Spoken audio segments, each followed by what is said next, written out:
की बात करना कांग्रेस का विरोध करना है? क्या राम मंदिर प्राण प्रतिष्ठा समारोह में शामिल होना कांग्रेस को नीचा दिखाना है?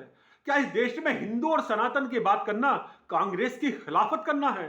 दोस्तों, कुछ ऐसे ही सवाल उठाए हैं आचार्य प्रमोद कृष्णम ने, जिन्हें कांग्रेस से निष्कासित कर दिया गया है। नमस्कार दोस्तों, वीवीआईपी न्यूज के इस नए एपिसोड में एक बार फिर से राज कौशिक आपका स्वागत करता हूं, आपका प्रणाम करता हूं। दोस्तों, जैसा कि आप सभी जानते हैं, आचार्य प्रमोद कृष्णम कांग्रेस के एक वजनदार राष्ट्रीय प्रवक्ता और प्रियंका गांधी के जो राजनीतिक सलाहकार रहे, उन्हें अचानक कांग्रेस ने बाहर का रास्ता दिखा दिया है। उन्हें 6 वर्ष के लिए निष्कासित कर दिया गया है। जो पत्र जारी किया गया उसमें लिखा गया है कि आपको पार्टी विरोधी गतिविधियों के कारण निष्कासित किया जा रहा है। खास बात यह है, पार्टी की विरोधी गतिविधियां क्या हैं वो ना तो पत्र में लिखा गया है, ना खुद आचार्य प्रमोद कृष्णम को पता है कि पार्टी के विरोध में उन्होंने ऐसा क्या कार्य किया है। देखिए क्या कह रहे हैं आचार्य प्रमोद कृष्णम, सुनिएगा। तो वेणुगोपाल जी या आदरणीय खड़गे जी कृपया बताएं कि ऐसी कौन सी गतिविधियां हैं जो पार्टी के विरोध में थीं और उन्हें कब पता चला। क्या राम का नाम लेना पार्टी विरोधी है? क्या अयोध्या जाना पार्टी विरोधी है? क्या भगवान राम की जन्मभूमि के मंदिर की प्राण प्रतिष्ठा समारोह का निमंत्रण स्वीकार करना पार्टी विरोधी है? क्या भगवान राम के मंदिर की प्राण प्रतिष्ठा समारोह में सम्मिलित होना पार्टी विरोधी है? क्या श्री कल्की धाम का शिलान्यास कराना पार्टी विरोधी है? क्या नरेंद्र मोदी जी से मिलना पार्टी विरोधी है? क्या उत्तर प्रदेश के माननीय मुख्यमंत्री योगी आदित्यनाथ जी को श्री कल्की धाम के शिलान्यास समारोह का निमंत्रण देना पार्टी विरोधी है? क्या भारतीय संस्कृति, संस्कार और सनातन की बात करना पार्टी विरोधी है?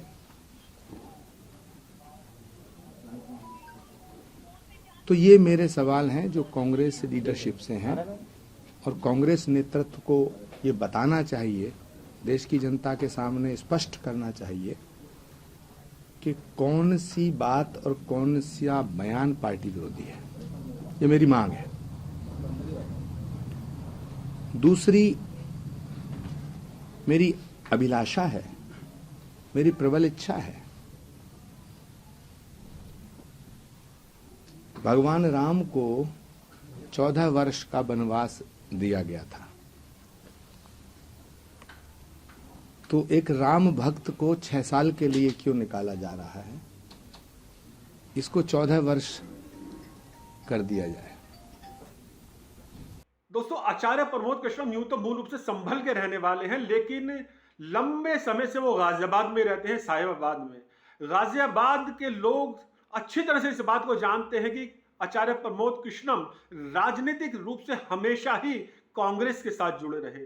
जब वो संतत्व के रास्ते पर नहीं थे, विशुद्ध रूप से कांग्रेस की राजनीति किया करते थे, तब से उनसे परिचित हैं गाजियाबाद के तमाम लोग। और मुझे याद है, एक पत्रकार के रूप में कई बार आचार्य प्रमोद कृष्णम से जब मैं कहा करता था कि इस समय भाजपा का प्रचार प्रसार बहुत ज्यादा हो रहा है, तो ऐसे में आप पार्टी बदलने की क्यों नहीं सोचते, तो उनका कहना हुआ करता था कि उन्होंने कभी राजीव गांधी को वचन दिया था कि वो अंतिम सांस तक कांग्रेस को नहीं छोड़ेंगे। और देखिए, आज भी वो उसी बात को याद कर रहे हैं। मैं छात्र जीवन से, जब मेरी उम्र लगभग 16-17 वर्ष थी, 81-82 में लगभग स्वर्गीय राजीव गांधी जी से मिला था। जब वो संजय गांधी जी के निधन के बाद सांसद बने थे, इंदिरा जी प्रधानमंत्री थी, तब से लेके मैं कांग्रेस से जुड़ा रहा। राजीव जी को मैंने एक वादा किया था, जब वो प्रधानमंत्री बने थे उसके बाद, जब इंदिरा जी की हत्या हो गई थी और राजीव गांधी जी से हमें राजेश पायलट जी ने मिलवाया था। हमने कहा था कि हम आखिरी सांस तक कांग्रेस नहीं छोड़ेंगे। हम अपने जीवन की अंतिम घड़ी तक कांग्रेस पार्टी को नहीं छोड़ेंगे और इस वादे को हमने निभाया।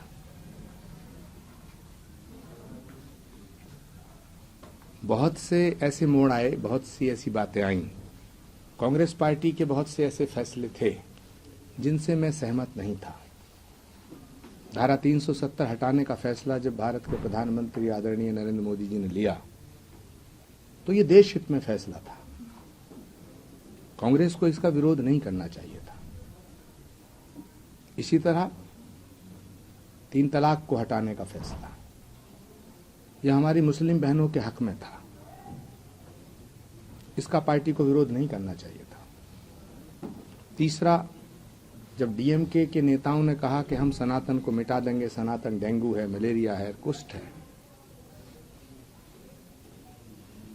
इसका समर्थन कांग्रेस को नहीं करना चाहिए था। बहुत से ऐसे मुद्दे आए।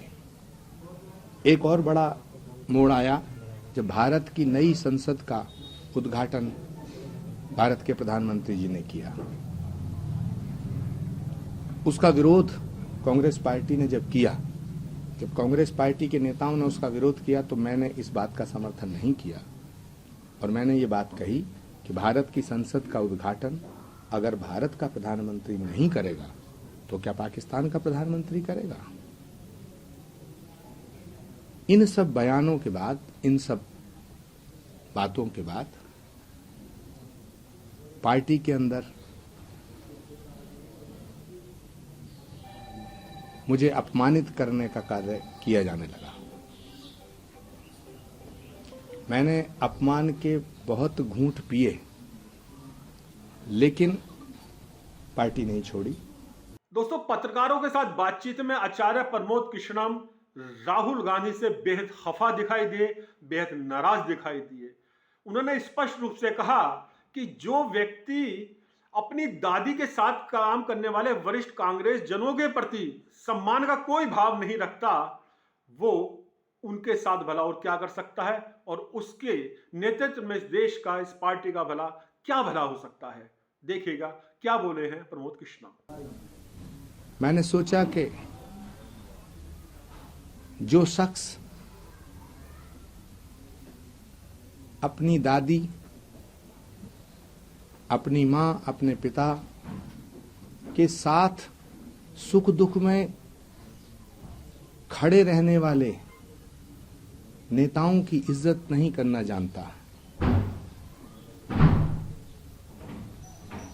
जो नेता इंदिरा जी के साथ रहे, जो नेता राजीव गांधी जी के साथ रहे, जो नेता सोनिया जी के साथ रहे, गुलाम नबी आजाद से लेके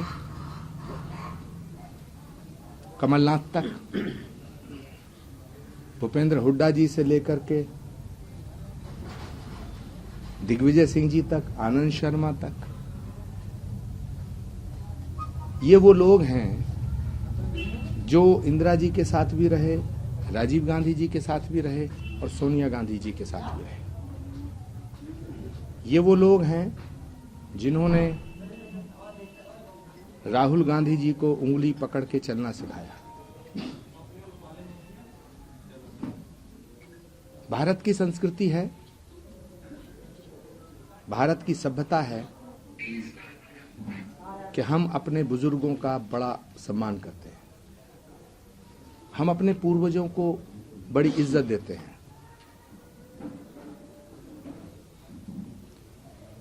मैंने सोचा, मैंने सवाल किया अपने आप से कि जो व्यक्ति इतने बड़े बड़े नेताओं की इज्जत नहीं करता है, तो फिर यदि मुझको अपमानित किया जा रहा है तो ये कौन सी बड़ी बात है। मैं उन सभी नेताओं का आज आभार व्यक्त करना चाहता हूं जिन्होंने कांग्रेस पार्टी में रह के मेरा साथ दिया। लेकिन मैं सभी नेताओं से आज आपके माध्यम से एक बात कहना चाहता हूं कि जो शख्स अपनी मां और अपनी बहन की इज्जत नहीं कर सकता, वो इस देश का सम्मान क्या करेगा।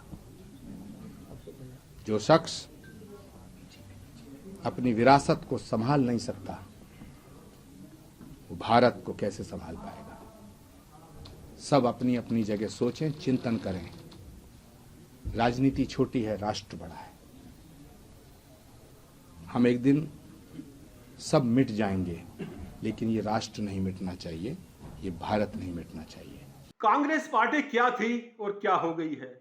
क्या कांग्रेस पार्टी में अब केवल वही लोग रहेंगे जो चमचागिरी करना जानते हैं? और क्या कांग्रेस पार्टी में अब सिर्फ वही लोग रहेंगे जो राम का विरोध करेंगे? और क्या कांग्रेस पार्टी अब सिर्फ उन लोगों तक सिमट कर रह गई है जो हिंदू और सनातन का विरोध करते हैं? देखिए इन सवालों पर क्या कहा आचार्य प्रमोद कृष्णम ने।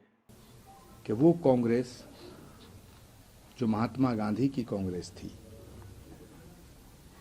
वो कांग्रेस जो सुभाष चंद्र बोस, पंडित जवाहरलाल नेहरू, मौलाना आज़ाद और इंदिरा गांधी की कांग्रेस थी, आज उस कांग्रेस को किस रास्ते पे ला करके खड़ा किया गया है? क्या कांग्रेस में रहने का मतलब है कि हमें चमचागिरी करनी जरूरी है? क्या कांग्रेस में रहने का मतलब है कि हमें झूठ बोलना जरूरी है? क्या कांग्रेस में सिर्फ वो रह सकते हैं जो सनातन को मिटाने की बात करें? क्या कांग्रेस में सिर्फ वो रह सकते हैं जो राम का अपमान करें? क्या कांग्रेस में सिर्फ वो लोग रह सकते हैं जो हिंदू धर्म को और हिंदू आस्था को ठेस पहुंचाने का काम करें? क्या कांग्रेस में सिर्फ वो लोग रहेंगे जो हिंदुओं की आस्था को रोज ठेस पहुंचाने का काम करेंगे? मैं आपके माध्यम से ये साफ कर देना चाहता हूं कि राम और राष्ट्र पर समझौता नहीं किया जा सकता है। निष्कासन बहुत छोटी चीज है। हम अपने प्राणों को भी न्यौछावर करने के लिए तैयार हैं, लेकिन राष्ट्रीय अस्तित्व, राष्ट्रीय अस्मिता और सनातन पर कोई समझौता नहीं किया जा सकता है। आचार्य प्रमोद कृष्णम को कांग्रेस से निष्कासित किए जाने के बाद कांग्रेस के बहुत से लोगों में मायूसी छाई हुई है। क्या इस मायूसी के कारण अन्य नेता भी कांग्रेस छोड़कर जाएंगे? क्या कांग्रेस छोड़ने की अब भगदड़ सी मचेगी? इस सवाल का देखिए क्या रोचक जवाब दिया है आचार्य प्रमोद कृष्णम ने। मचेगी क्यों? मच रही है। गुलाम नबी आजाद, कपिल सिब्बल, ज्योतिराज सिंधिया, सुष्मिता देव, अशोक तंवर, जितिन प्रसाद, आरपीएन सिंह, ये सब वो लोग हैं जिनकी रगों में कांग्रेस का खून बहता था। इनका लहू कांग्रेसी था। ये पैदाइशी कांग्रेसी लोग हैं। ये क्यों गए सब छोड़ के? ये सब इसलिए गए क्योंकि नेतृत्व अयोग्य, अक्षम जब होता है तो यही हालत होती है। दोस्तों, पत्रकारों से बात करते हुए आचार्य प्रमोद कृष्णम ने बिल्कुल स्पष्ट रूप से कांग्रेस के लिए कहा है कि कांग्रेस ने अब सनातन को खत्म करने की कसम खा ली है। देखिए क्या बोले हैं आचार्य प्रमोद कृष्णम। जिन्होंने राम के नौते को ठुकरा दिया, वो कल्कि धाम के नौते को क्या स्वीकार करेंगे? सर, आप इशारा वजह क्या है? कांग्रेस की क्या मजबूरी? मंदिर तो जाते हैं वो, लेकिन कल्कि धाम आने से परहेज है, अयोध्या जाने से परहेज है। क्या वजह? आप तो लंबे समय रहे हैं, उनकी कुछ नेचर आपको समझ में आई? उन्होंने सनातन को खत्म करने की कसम खाई है और हमें ये जिद है कि ये झंडा दुनिया में लहराएंगे। क्या कांग्रेस को डर है क्या उनका अल्पसंख्यक जो वोट बैंक है वो खिसक जाएगा मंदिर जाने से? अल्पसंख्यक हमारे भाई हैं। नहीं, कांग्रेस इस वजह से नहीं जाना चाहती। कांग्रेस क्या चाहती है और कांग्रेस क्या नहीं चाहती है, जो कांग्रेस का वर्तमान स्वरूप है, कांग्रेस की जो वर्तमान हालत है, उसके लिए मैं जिम्मेदार नहीं हूँ। उसके लिए वो जिम्मेदार हैं जो पिछले 15 सालों से कांग्रेस के फैसले कर रहे हैं। ये सवाल उनसे पूछिएगा कि कांग्रेस की बर्बादी का कारण कौन है। ये सवाल पूछिएगा उनसे कि कांग्रेस की बर्बादी का कारण कौन है। क्या भगवान राम है, श्री कल्कि धाम है, या वो लोग हैं जो कांग्रेस के फैसले कर रहे थे, या वो लोग हैं जो कांग्रेस के फैसले ऐसे कर रहे थे जो देश की जनता को चुभ रहे थे। दोस्तों, प्रमोद कृष्णम ने एक रहस्य उद्घाटन यह भी किया है कि कांग्रेस में सब कुछ ठीक नहीं चल रहा। भाई बहन के बीच भी रिश्ते वो नहीं है जैसे जताने की कोशिश की जाती है। उन्होंने साफ साफ शब्दों में कहा है कि कांग्रेस में प्रियंका गांधी की भी तौहीन हो रही है। जी हां मित्रों, प्रियंका गांधी यानी राहुल गांधी की बड़ी बहन की भी कांग्रेस में तौहीन हो रही है। कौन कर रहा है ये तौहीन, देखिए क्या कहते हैं आचार्य प्रमोद कृष्णम। सचिन पायलट जी का बहुत अपमान हुआ है,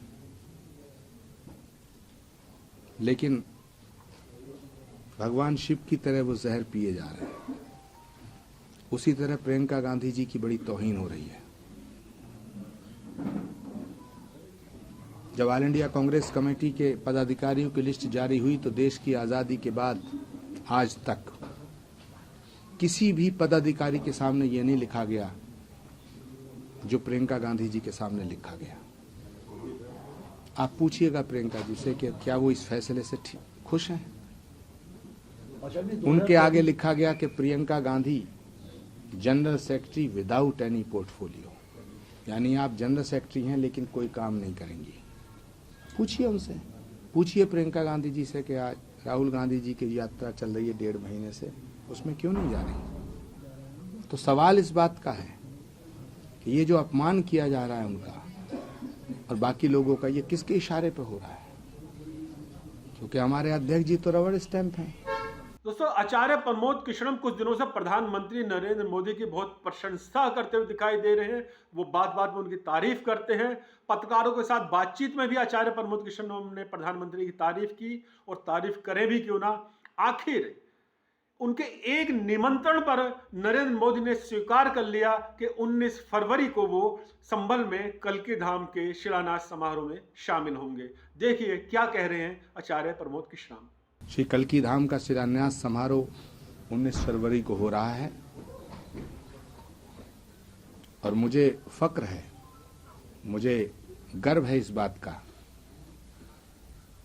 कि भारत के प्रधानमंत्री, भारत के यशस्वी प्रधानमंत्री, भारत के ओजस्वी प्रधानमंत्री, भारत के तपस्वी प्रधानमंत्री आदरणीय श्री नरेंद्र भाई मोदी श्री कल्की धाम की आधारशिला रखने आ रहे हैं। पत्रकार साथियों,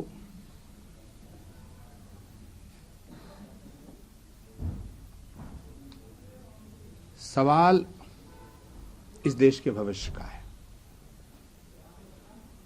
मैं जानता हूं कि लोकतंत्र में एक मजबूत विपक्ष होना बड़ा जरूरी है, लेकिन यदि विपक्ष विरोध के नाम पर, विपक्ष के नाम पर सिर्फ एक व्यक्ति से नफरत करना सिखाता हो, सिर्फ एक व्यक्ति से नफरत करता हो,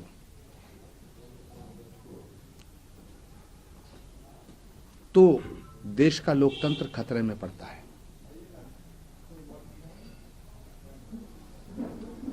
विपक्ष का अर्थ यह नहीं होता कि तुम प्रधानमंत्री से नफरत करो। मौजूदा जो विपक्ष है, ये मुझे अफसोस के साथ कहना पड़ रहा है कि ये नरेंद्र मोदी से इतना नफरत करता है, इतना नफरत करता है कि नरेंद्र मोदी से नफरत करते करते करते करते ये भारत से नफरत करने लगा है।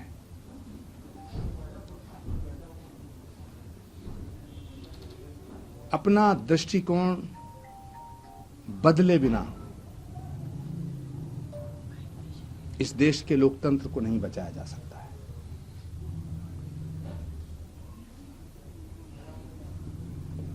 मैं आज बड़े पवित्र भाव से, बड़ी पवित्र भावनाओं से ये कहते हुए बड़ा आनंदित हूं कि मैंने कांग्रेस को नहीं छोड़ा। स्वर्गीय राजीव गांधी जी को जो मैंने वचन छात्र जीवन में दिया था, मैंने उसको नहीं तोड़ा।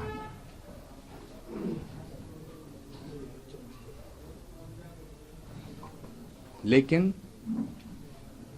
आज के बाद मैं अब और नई ऊर्जा के साथ राष्ट्र के निर्माण में, भारत को और मजबूती देने के लिए, भारत को और मजबूत बनाने के लिए, भारत को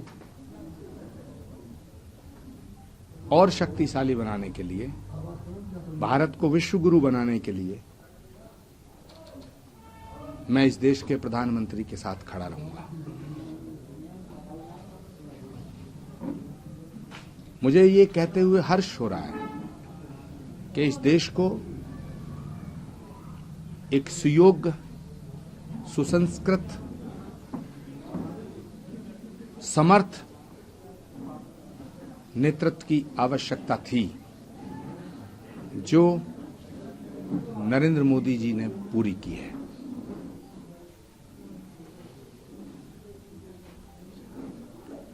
मैं उत्तर प्रदेश के कर्मठ मुख्यमंत्री आदरणीय योगी आदित्यनाथ जी का भी आज आभार व्यक्त करता हूं कि उन्होंने श्री कल्की धाम के शिलान्यास समारोह में आने का मेरा न्योता स्वीकार किया है। कल क्या होगा ये किसी को नहीं पता, लेकिन मैं इतना अवश्य कहना चाहता हूं कि 16-17 साल की उम्र में मैंने जो वचन राजीव गांधी जी को दिया था वो आज तक निभाया है, और आज इस उम्र में एक संकल्प ले रहा हूं कि मैं आजीवन नरेंद्र मोदी के साथ खड़ा रहूंगा। मोदी का विरोध करते करते कांग्रेस देश का विरोध करने लगी है। मोदी का विरोध करते करते कांग्रेस राम का विरोध करने लगी है। और मित्रों, जिस तरह से महाभारत में अभिमन्यु को घेर कर मार दिया गया था और उसके बाद पूरा का पूरा कौरव वंश खत्म हो गया था, क्या इस तरह का कुछ कांग्रेस के साथ भी होगा? ये श्राप दिया है आचार्य प्रमोद कृष्णम ने। देखिएगा क्या कह रहे हैं प्रमोद कृष्णम। कांग्रेस पार्टी का नौकर नहीं था। दूसरी बात, मैंने नौकरी भी नहीं मांगी थी। मैं कांग्रेस की विचारधारा से जुड़ा हुआ हूं। राजीव गांधी जी से लेकर आज तक मैं कांग्रेस की मूल विचारधारा के साथ रहा, और कांग्रेस की जो मूल विचारधारा है वो सर्वधर्म संभाव है। कांग्रेस की मूल विचारधारा की आत्मा महात्मा गांधी है। महात्मा गांधी की हर सभा की शुरुआत होती थी, रघुपति राघव राजा राम, पतित पावन सीताराम। राम राज्य का सपना सबसे पहले किसने देखा? महात्मा गांधी ने। तो जो सपना महात्मा गांधी ने देखा, वो सपना नरेंद्र मोदी जी पूरा कर रहे हैं। तो यदि नरेंद्र मोदी भारत के प्रधानमंत्री हैं और वो इस देश के हित में कोई अच्छा फैसला कर रहे हैं, तो उस फैसले का समर्थन होना चाहिए, उस फैसले की सराहना होनी चाहिए। लेकिन कांग्रेस पार्टी का नेतृत्व नरेंद्र मोदी से इतनी नफरत करने लगा है, इतनी नफरत करने लगा है कि वो मोदी से नफरत करते करते करते करते पूरे देश से नफरत करना शुरू कर दिया है। मोदी से इतनी नफरत करता है कि वो मोदी से नफरत करते करते सनातन को मिटाने पर तुल गया है। नरेंद्र मोदी से इतनी नफरत करता है कि जो नरेंद्र मोदी से मिले उससे नफरत करना शुरू कर देता है। बस इतना ही मेरा गुनाह है कि मैं नरेंद्र मोदी से मिला। तो आपका राम मंदिर जाना या प्राण प्रतिष्ठा में शामिल होना, क्या आपको ये वजह लगती है कि उन्होंने एंटी पार्टी एक्टिविटी का नाम दिया? और तो मुझे दूर दूर तक कोई बात नजर नहीं आती, ये उनसे पूछिए।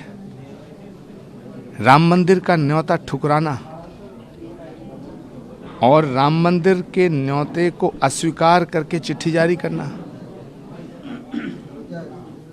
उनसे पूछिए कि भगवान राम के मंदिर की प्राण प्रतिष्ठा में जाना इतना बड़ा गुनाह है क्या? श्री कल्की धाम का शिलान्यास समारोह करना, श्री कल्की धाम बनाने का संकल्प लेना, श्री कल्की धाम के शिलान्यास में भारत के प्रधानमंत्री को इनवाइट करना, उत्तर प्रदेश के मुख्यमंत्री योगी आदित्यनाथ को इनवाइट करना, केंद्रीय मंत्री स्मृति ईरानी जी को इनवाइट करना, क्या इतना बड़ा गुनाह है कि हमारी 40 साल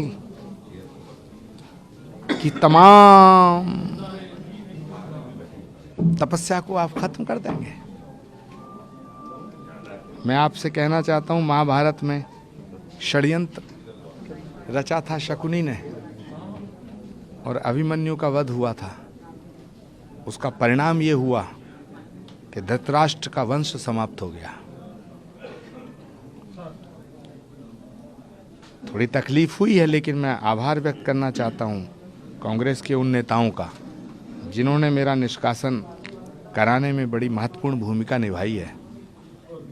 उनसे आग्रह करना चाहता हूँ कि भगवान राम का वनवास 14 वर्ष का था, इस 6 साल के निष्कासन को बढ़ा के 14 वर्ष कर दिया जाए।